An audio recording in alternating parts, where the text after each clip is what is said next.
অতীতের যে কোনো নির্বাচন থেকে এবার আগত নির্বাচনটা বহু চ্যালেঞ্জমুখী এবং এটা সবার জন্য একটা দৃষ্টান্ত হয়ে থাকবে। এই বিবেচনায় এই কমিশন, নির্বাচন ব্যবস্থা সংস্কার কমিশন অনেকগুলো সুপারিশ করে।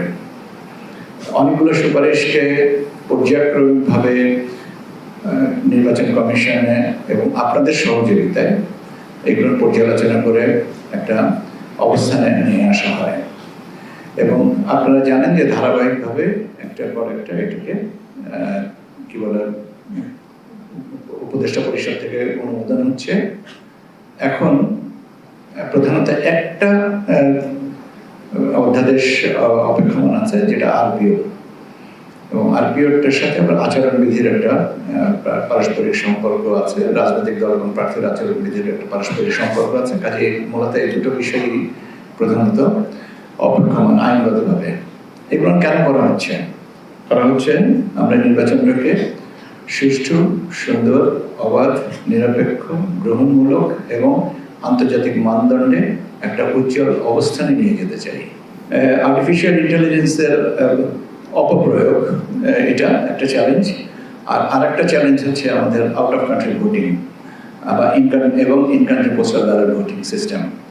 এবং আমরা যে উদ্যোগটা নিয়েছি, এবার যে উদ্যোগটা নেওয়া হয়েছে, সেই উদ্যোগ সাফল্যের বিকল্প কিছু নেই। দেখি না, করব, এটাই হচ্ছে অঙ্গীকার। সব মশার বিরুদ্ধে সুরক্ষা দিতে এলো বসুন্ধরা এক্সট্রিম অ্যারোসল। মশার বিরুদ্ধে এক্সট্রিম সুরক্ষা। যদি দেখি কি করা যায়, কতটুকু পারবো, ইনশাল্লাহ হবে। হ্যাঁ, ইনশাল্লাহ আমরা করব, এইটাই হচ্ছে আমাদের প্রতিশ্রুতি। এবং আমি বিশ্বাস করি আমার সহকর্মী যারা আজকে এখানে আছেন সবাই এই দৃঢ় প্রত্যয়ে অঙ্গীকারবদ্ধ। আপনারা 85 জন কর্মকর্তার কথা বলেছেন যারা আদালতের সিদ্ধান্ত নিয়ে আসছেন।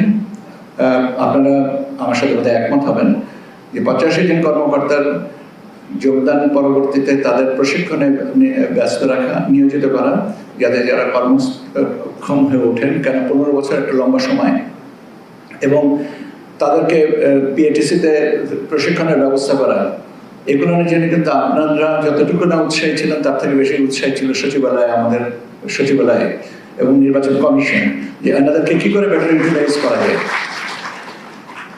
সাবসিকুয়েন্ট টু দ্যাট আমরা এনাদেরকে আউট অফ কান্ট্রি ভোটিং যে প্ল্যাটফর্ম করা নেওয়া হয়েছে সেখানে ইউটিলাইজ করার ব্যবস্থা নিচ্ছি। ধাপে ধাপে এই জিনিসগুলো হবে, ওভারনাইট চেঞ্জ হবে না। এবং ওভারনাইট চেঞ্জ যারা চান তারা মিরাকেলে বিশ্বাসী। Miracle can take a little লঙ্গার।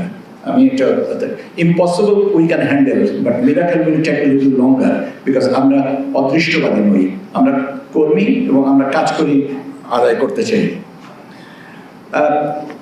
যানবাহনের কথা বলেছেন, পোস্ট আপগ্রেডেশনের কথা বলেছেন, এসবগুলো নিয়ে জিনিসগুলো প্রক্রিয়াধীন আছে। এনআইডি স্বরাষ্ট্র মন্ত্রণালয় থেকে ওখানকার যে আইনটা করা হয়েছে সেটাকে ফেরত নিয়ে আসার ব্যাপারে এটাও আপনারা জানেন যে এখন এটা লেজিসলেটিভ ডিভিশনে এটা পেন্ডিং, ক্যাবিনেট ডিভিশন এটা পরীক্ষা করবে।